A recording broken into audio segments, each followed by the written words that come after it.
the $75,000 2012 Gordon E. Moore Award. Quick tip, if you ever find yourself on fire, don't forget to stop, drop, and... Oh my gosh!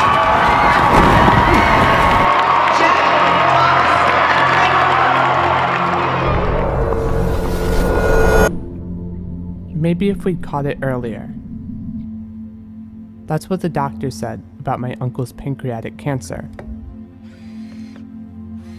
Like that was even possible with the testing they had. But what did I know?